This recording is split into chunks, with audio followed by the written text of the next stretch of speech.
Jen is an emotional nutcase.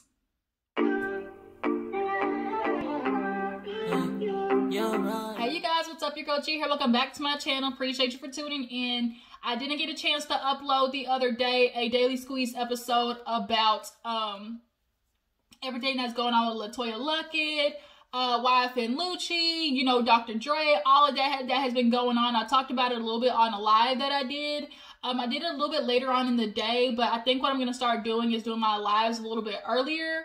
That way, you know, I can get a little more interactive. Oh Lord, my lazy tongue. Interactive with you guys, start, you know, communicating back and forth, and that way, you know, lives can be more a regular part of my channel as well. So what I'll do is just start announcing them either on my community page or my through a video. I'll start you know, announcing when I'm doing the live and stuff like that. That way you guys can definitely tune in and we can, you know, start chit-chatting back and forth. I want to get more acquainted with my jujus, okay? But nonetheless, you guys, y'all know we got to talk about Salt Lake City. Real Housewives of Salt Lake City. Jen needs help. And some people are like, oh, no, for real, she really like that. But then another part of me is really like feeling like she almost wants to have her issues be magnified so that bitch can get an invitation to next season. At this rate, she's for sure getting an invitation to next season because she's cuckoo for Cocoa Puffs. So we're going to go ahead and get into the episode, talk about it. If you are new to your girl's channel, I appreciate you for clicking on my video. Let me welcome you to Big What's Up. Make sure you hit that subscribe button so you become a member of the Juice Box crew. Ignore that bag back there. It's on my closet. I'm just sitting there. You know how when you try to clean up your room, you get like a Walmart bag? I had so many damn water bottles in my room. It ain't even funny because I take medication. So I got all these water bottles. I had to stack them hoes up, okay? Try not to kill the whales. Speaking of whales, did y'all hear about that damn manatee that had Trump carved in its back? Y'all mofos are crazy. How does that happen? How does a whole manatee get Trump carved on the side of it? Questions we need answers to. But that's for another day, talking about those crack-ass crackers. So, yes, I said that because that's the way they are. They don't care about my goddamn life. They don't care about my brother's life, my father's life, my mother's life, my sister's life. People who storm that Capitol deserve to be getting what they get, which is losing their job. And I guarantee Trump doesn't have you on speed dial talking about, I'm going to pay your wage, pay your salary, thank you for being a supporter. I doubt that. So now, back to the regularly televised program. Salt Lake City. Let's go ahead and get into it. So we open up the episode. Damn, what did we open up the episode with? I was low-key in and out of Real Housewives of Salt Lake City, but I think we opened it up with Whitney going over there to see Heather, because y'all know Heather is building her new beauty lab. So actually Whitney went over there to kind of talk to her about what happened that night, you know, with the girls and the party and stuff like that. Whitney's building looks super good. And she's doing the damn thing. She's super proud of what she's, you know, overcome. And now she's just got to wait for the shit to get built. So this will be location, I guess, number 2 for her. But nonetheless, Whitney sits down and she tells her about how she never intended on the party to go that far left. You know, she didn't expect Jen's reaction to be that crazy. And she kind of looked at Heather and was like, bitch, you kind of low-key ruined it. And she's like, what do you mean? I jumped in, but I was trying to get to it. Because we saw how Whitney was like, dragging the shit out. She was like, well, you know, I'm a good friend, and and my intention is to, and so Heather literally had to be like, girl, your friends talking about you and they say they scared of you. Like, Heather jumped out there and said it. Was it a little blunt? Yes, but I don't think that's what changed the energy of the conversation. What honestly changed the energy was when the other ladies came over there. But Whitney was like trying to tell Heather, you know, I was trying to approach it the right way to avoid a blow up. Heather's like, bitch, there is no avoiding the blow up. The blow up is going to happen. She low-key said the blow up is what I was looking for, because at the end of the day, clearly Jen is a firecracker. Literally a firecracker with a short fuse at that. So there is no avoiding the blow up because Jen is emotionally unstable. So Heather, she's annoyed because in the midst of all of that, we can clearly see that Whitney and Lisa, like, Lisa is really trying to shake the dog fuck out of Whitney. Because I guess, you know, she's looking down upon her, obviously, about how that whole husband at her, you know, how her husband and her met. You know, Whitney's of the belief that everybody can be perfect and all the real high Mormon, you know, high fidelity Mormons. So she definitely looks down her nose at people like Whitney, which is why she was so easy to blame her for for where everything went when she was talking to her husband. But at the moment, you know, Whitney, when she's talking to Heather, Heather was sitting there talking about how basically Meredith and Lisa got off scot-free. They ended up looking like the ones like who were the assholes starting to start drama. But really, they were trying to tell Jen, like, girl, this is what your friends is talking about behind your back. And then of all people, to marry somebody that you don't like. So keep your head on a swivel, bitch. But because I think Heather said something very valid. Jen is a person who likes her perks. Being friends with Lisa and Meredith, Lisa, oh, the queen of Sundance, and y'all saw where they went for that party for Sundance. Jen wants to be a part of that life. She does. And she's going to choose to be friends with Lisa and Meredith over Heather and Whitney. First of all, Whitney comes already with a scarlet letter because of what happened. And Heather comes with a scarlet letter because of what happened with her husband. Lisa and Meredith, on the outside to the Mormon world, are where you're supposed to be at. So Heather is feeling some type of way about that, and she has every right to. Whitney, you know, she's trying to look at Jen like, you know, her reactions is what makes the girls say what they say. Now, how many of y'all believe that Lisa and Meredith said that shit to Mary? I do. I believe they said it in a more roundabout way, but what Mary did was put it in layman's terms. So, you know how somebody will know, okay, for example, this is an example. Say you ask somebody, you know, like, you know, what do you think about old girl? And say somebody's answer to that is, you know, she cool, I vibe with her, you know, but would I see myself hanging out with her on a regular basis? I don't think so. And so the next day I go and talk to that girl and I be like, she said she wouldn't hang out with you. You see what I mean? Like, is what I'm saying a lie? No. What I did was simply simplify what the girl was saying, which was, you know, I vibe with her. She's cool, but would I see myself hanging out with her on a regular basis? No. But I go to the girl and I be like, you know, she wouldn't hang out with you. That's what she said, she wouldn't hang out with you. That's what I think happened with Mary, Lisa, and Meredith. I feel like Mary put it in layman's terms. Lisa and Meredith were saying that shit in a roundabout way, talking about, oh my God, you know how Jen can blow up. You know how sometimes it's hard to get her to see, you know, bring her back down to earth. Y'all know her temper is crazy. You know, I don't want to come and confront her about something because her reactions are just so out of whack. You know, I feel like that's what was happening. Meredith and Lisa aren't going to just be blunt, and Mary is. And I feel like that's what happened. But we end up seeing a scene where Meredith's talking to Seth. They, I guess, got out of, you know, freshly fucking from the night before because they're so-called back together. You know, she laying in the bed. He's kissing her all slow. The way they were kissing this episode was like a telenovela or something. It's like they were really trying to sell it. But she ends up telling Seth about the party. And y'all peeped how she didn't tell him what the specifics of what Jen said. All she told Seth was, oh, you know, now Whitney's trying to, you know, say Jen said some horrible stuff about our relationship, you know, things that are totally not true. Y'all see how she didn't get into, oh my God, Whitney's out there saying that Jen, you know, is saying that our relationship is, you know, we're not good together. Jen is out there saying that, you know, I got a man on the side. You know, she ain't want to do all that because, you know, that shit is true. Y'all, I'm sorry. Meredith got some side pain. She doesn't look like she do. She look like she got her little dick appointment on schedule, you know, every week. That's just how I feel. But after that, we see Lisa talking to her husband. And she is just flaming Whitney, talking about, oh my God, you know, here I am hanging out with these girls.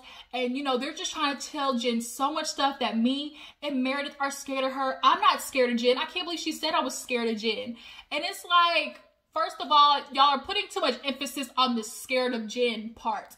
It's not Jen y'all are necessarily scared of, but y'all very much are aware of her reactions, her extreme reactions. So y'all aren't scared of Jen, but y'all definitely don't want to deal with her backlash. That's what it is. But for her to tell her husband, like, oh my God, Whitney's just like a little chihuahua, just nipping here and nipping there, just causing fires everywhere she goes. She needs to quit worrying about twerking at the party. And, you know, she's stuck on that twerking. You know how, like, you dance at the party, but oh my God, like, people are there. Like, you need to start worrying more about your friendships and less twerking. And it's like, okay, Lisa, I peep you. I peep you. Okay, I see what you're trying to do. So Whitney ends up calling Mary, and we see Mary got this big ass closet slash house slash storage department. I don't know what you want to call it, but Mary got too much clothes for a bitch who can't dress, period. Firstly, how are you affording all these clothes and you are a pastor? A pastor? When pastors make that much money, I just look at them like with my good eye, like, where are you getting this money from? And we saw that video that leaked of her talking about her church folks. Ooh, sorry, y'all. Y'all, I had ate these. Go get them, okay? I'm telling you, I would not steer you wrong. Go get Cheez-It Snapped. They're like the chip form of Cheez-Its. If you love Cheez-Its, you will love these. Go get Cheez-It Snapped, and either go get the cheddar flavor or get the jalapeno jack flavor. The jalapeno jack is where I'm at. I've had both, but I really love the jalapeno jack because, you know, I like a little spice. But go get Cheez-It Snapped. I promise you, the best munchie snack. Them hoes are so good. But back to what I was saying. Talking about Mary and her ass, she can't dress. But she got all these clothes, and Whitney calls her to let her know about what happened at the party. And Mary's like, oh, you know, what else would we expect? Of course she's gonna, you know, act crazy. But Whitney's trying to tell her, like, I'm just trying to clarify. Like, them girls are saying that, you know, you're lying, but, you know, that's what you said, right? And Mary's like, oh no, like, I wouldn't lie. That's definitely what they said. And I personally believe it. I really do. If they didn't, you know, I'll be the first to say I'm wrong. But from what I'm looking at right now, they said that shit. So, after that, we see a little scene with, Jen talking to her assistant, talking about how mad she is at Whitney because, you know, Whitney chose the party to do it and how disappointed she is because she knew how important it was to make this about Sharrieff. And she keeps trying to make Whitney the catalyst of why the party went wrong. But we'll get into that later when they get to the hot tub. But then we see a little scene where Lisa, she has her little rich homegirls come to a yurt. She putting in all this effort. At first, when she stepped out of the car, I thought this was going to be a scene where she's like, you know, I want to do something special for my husband. You know, he's been saying I'm too busy. But it seems that you always putting in this extra work, you know, to put stuff together for your friends or for your business. But you can't put that same work into your husband. Lisa, you're going to end up looking like Seth and Meredith next season if you don't quit playing. Because your husband trying to tell you, the problem is he too soft-spoken. I'm telling you, he need to pull a scene out of that Tyler Perry movie, Why Did I Get Married? When Tyler Perry picked that bitch phone up and threw it because it kept ringing. That's what he need to do. Then she'll start looking at him. He need to come with that BDE, that big dick energy, okay? But she has all her friends, you know, these are the type of ladies I want to hang around, not the drama, you know, ladies who are successful and, you know, have businesses. You know, I can't be around people who throw drinks and lie. So she talking shit about you, Jen. That's your friend, and she talking shit about you. You might want to watch your back with her. And then Whitney, clearly she doesn't like you, so she's going to shade you literally every moment. So I'd be interested to see how that's going to play out at the reunion when Whitney starts catching all these little drops and got all the, oh, you know, we do jewelry and shoes and this and that. And it's like Whitney is trying to, it's very clear what Whitney's using this for. She wants to expose Vita. Cool. She's been trying to make this brand a $1 billion brand. That's what she says her thing is. But she's definitely trying to turn Salt Lake City into like that group of ladies. Like if Lisa had a choice, those are the group of ladies that she would be filming with. And I think that's low-key, like, she's trying to bring them on as either friends or affiliates or something. Like, she had a goal with that right there. But nonetheless, Meredith is there and she talking about, oh my God, yeah, this is just so much better. All right, Meredith, you think so right now. But they ended up going on a little dinner date, and Meredith ends up telling Lisa and her husband that her and Seth are back together. And they smooching all at the table and stuff and looking at each other with all these googly eyes. And I'm like, something ain't right here, Jack. It just is not feel right. It doesn't. Like, Meredith, you literally went from, I need space from him. Let me tell you what I think it is, honestly. I think, one, Meredith is going to watch this shit back and realize how bad it looks. Two, she does not want to be the blame for the relationship breaking up. She understands her kids are there, and she saw how Brooks reacted when Seth didn't come to the fashion show. And she felt like that was because of her, because Seth didn't come because she was there. First of all, Seth should have came. That had nothing to do with you. Like, he could have put that shit aside to go see his son's fashion show. But nonetheless, she does not want her kids to be looking at her like she's the reason, like, the relationship didn't work out. Because as of right now, it is Meredith as the one who's really trying to, you know, pull the plug on this. So I just don't think she wants, like, her kids to look at her like she's the one who ruined everything. But Lisa, you know, she's super excited and hearing that they're okay. And she's like, you know, I just look at my friends and, you know, if Meredith and Seth couldn't make it, I just think about, oh my God, like, what does that mean for me and my husband? Forget Seth and Meredith. You need to start looking at your husband now, because he's telling you, girl. Lisa, he has been telling you.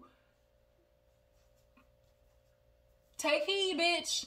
So we finally get to the girls meeting Jen at the hot tub thing. It was real eclectic, you know, hobo, chic-ish, grungy. And they get there and it was, yeah, it looked a little crazy. But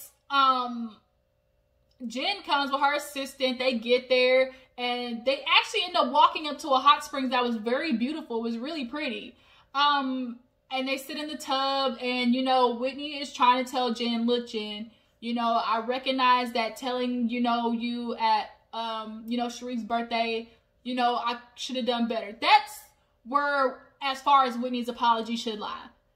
Recognizing that maybe telling Jen at the party wasn't the best. Other than that, Whitney shouldn't be apologizing for shit, because she ain't do nothing else after that. But that's where Jen is trying to take it. So she's like, Whitney, you know, I'm so upset because you of all people know, I told you how much this meant to me and Sharrieff. Sharrieff hasn't been home in 4 days. I haven't talked to him because of the party. And you did that. You did that. Why did you have to tell me then? And so Heather's like, well, no, you know, I take blame in that, you know, because I shouldn't have, I jumped in there and I made it worse. And I get it, Heather. You trying to help your cousin out and be a wingman and not let her, you know, get all the blowback. But at the end of the day, just because you went straightforward and told Jen bluntly what was happening doesn't make the shit your fault. And you and Whitney, Heather or Whitney, is not at fault for why the party went south. It's Jen's fault. But the fact that she's lacking any self-awareness is really fucking me over. Like, I don't, people who just cannot see or choose not to see mess me up. And she's like, Whitney was trying to tell her, look, you have these friends, and I'm just trying to tell you, like, be careful of your friends. Like, they were saying stuff about you and talking to Mary, and they may not be who you think you are, who you think they are. And she's like, well, I'm sitting there, and both of them said that they didn't, you know, tell Mary that, and, you know, for you to sit there and choose Sharrieff's party, like, you effed up, Whitney. You need to take accountability. Like, you need to take the blame for that. You effed up. Heather's trying to, once again, be the savior. We all need to take the blame. You know, Whitney take the blame. I take the blame. You know, you, Jen, because, you know, Whitney didn't tell you to throw the glass. And then Jen kind of took a pause. And she was like, y'all made me throw the glass. And in the back of both Heather's and Whitney's face, you can see them like, really, bitch? Like, come on, Jen. Ain't they made you throw the glass? So she's like, I tried so hard. I'm dealing with so much with Sharrieff. I haven't talked to him. And you guys ruined that. Now my marriage is in shambles. And I'm just trying to do better. And she gets up and she's, you know, shaking the water, throwing it at the camera crew. And, you know, she's like, Whitney, you better shut up and tell the truth before I drown you. And so she gets up and walks away, and Heather at that point starts sapping it up because she's like, I can really see that Jen is hurt with this whole Sharrieff situation. So I just need to convince Whitney to be a friend versus, you know, yeah, Whitney could beat down and tell the truth that like, and try to get Jen to see that, bitch, you was wrong. The party went south because of you. Because that's what Whitney said. I didn't ruin your party. Jen's like, yes, you did. And Heather's just trying to get her to be like, look, you could do that to Jen, but right now she needs a friend. All she needs is someone to be like, you know what, I'm sorry this is happening to you. So Whitney got to suck it up, even though she don't want to, because that's what everybody does. Jen is the person that just beats you down till you just be like, you know what, bitch, okay. I'll say whatever I got to say to just let you just stop. So Jen comes back, and I could have sworn she came back with a flask. Like, am I tripping? She either had a flask or a vape, but she came back with something. And when he looks at Jen and is like, look, girl, I just need you to understand my intention was not to hurt you. It was just to be the best girlfriend I can be to let you know this is what's happening behind your back. Like, I need you to accept that. So then Heather is like, look, you know, neither of us wanted to ruin your party, but, you know, Jen, I'm not going to lie, like, we can't be quiet anymore, especially me. And Heather reveals how she feels like she's going to lose Jen's friendship. Like, she can't be quiet anymore because what happened when she was with her husband. She told the truth, or she said what she had to say, and he left. So she's like, if I do that with Jen, is she going to leave me? Is she going to abandon my friendship because she feels like there's more advantage to being friends with, you know, Meredith and Lisa? And so Jen is like, really? Like, how could you feel that way? Like, no, Heather. And so they all kind of end up making up. Whitney gets over in the thing, and Jen's like, I accept her apology for right now, but I'm never going to forget. And it's like, here you go doing that shit again because you did that shit with Mary. And look what happened. Now here you are going to sit here and do it with Whitney, including from the preview. When y'all get to Las Vegas, it's just going to bubble back to the surface. So I can appreciate, though, that Heather is being honest with Jen and telling her, like, look, we've been friends, but are you going to sit there and abandon me because those other girls got, you know, the Mormon, you know, socialite type, you know, access or whatever? And that's what's going to happen, period. Speaking of Heather, I loved how she was talking about, like, when she was building her thing, how she was talking about finally paying herself and, you know, not trying to double dip with her husband. The girl was like, oh, so you, like, are you still like gonna get alimony? She was like, you know, I don't want to double dip. I said, bitch, where? I be double dipping, triple dipping. If that man got money long, like you say he got money long, he be paying my goddamn team salary with didn't even know it. I would have told him the girls had piano lessons, had soccer practice, had art class, had jazz lessons. They had to learn how to play the damn guitar, and all that money would have been either in my damn IRA savings account or in the beauty lab. Girl, you better quit being so nice after that man fucked you over like that. Oh no, too nice, Heather, too nice. Double dip all you can. But that part just made me laugh. But nonetheless, after the girls like leave the little thing, we see this scene with Sharrieff and Jen. You know, he finally gets back and sits down and talks to her, and he's like, look, we got to figure out what's going on because you're emotionally not okay. You're drinking and you're acting out. And she's like, Sharrieff, she basically admits that she's been hurt. She's angry, and she's trying to soothe it over because he's always gone. She needs him there. But really, in particular, she really needed him there when her dad passed away. And I'm not going to lie, Sharrieff, like, I would feel some type of way as a wife if my father passed away. I'm making all these medical decisions. Oh, come on here. I'm making all these medical decisions because, you know, I'm the oldest child. I don't know why my hair's literally been acting up lately. But, you know, she made all these medical decisions because she's the oldest child, you know, to turn off her dad's, you know, life support and his funeral thing. And, like, Sharrieff didn't even show up to the funeral. And, like, as a wife, you go and sit there and choose, like, a football. Your team would have understood. And so the fact that you didn't choose her, like, my feelings would be hurt, too. And she never told him that. So now Sharrieff's looking like, you know, I never knew why you were so upset at me. Like, I'm glad you told me, but the drinking and the soothing, like, it's got to stop. And he's like, I'm not ashamed of you and not embarrassed of you. I'm just disappointed. He's like, I get it because I did the same thing when I hurt my neck in football, which is why, you know, he doesn't drink and stuff now. But it's like, Jen, you got to really stop and realize, like, you pushing your nigga away. Firstly, I'm sure he already got him a little boo thing, little cuddy buddy, little side chick, little mistress, whatever you want to call it. The coleslaw, the macaroni and cheese, and the biscuit. You know, he already got that going on, but you're going to have to stop acting out and start using your words, because this shit is getting old, okay? We tired, boss. We tired. We is tired. So, they finally hug it out, and, you know, next week we see the previews when the girls take a girls trip to Vegas, and finally Heather tells Jen, girl, you messed that party up. And now Jen, real quick, you're gonna lose your reputation over Whitney. And it's like, oh, bitch, we see how you really feel. You must have been talking to Lisa. So, yeah, you guys, that was pretty much it for Salt Lake City. It definitely was doing too much. I heard that they filmed the reunion. So, we'll see how that plays out. But nonetheless, you guys, I appreciate you for tuning in. Make sure y'all are tagging my videos on Twitter. Definitely tag me and, you know, take my link and post them under, you know, Salt Lake City or like whatever video it is for whatever show it is at the time. You know, tag them under, you know, Bravo and stuff like that so we can get some more followers, because you guys, when we hit 1,500, I'm going to do a giveaway. So hurry up, make sure you are, you know, sharing, tagging everything, because when we get to 1,500, you might just be the lucky person to get this giveaway gift that I got, and it is bomb, okay? But before you go, make sure you like this video, subscribe to my channel. I will catch all you guys later. Deuces.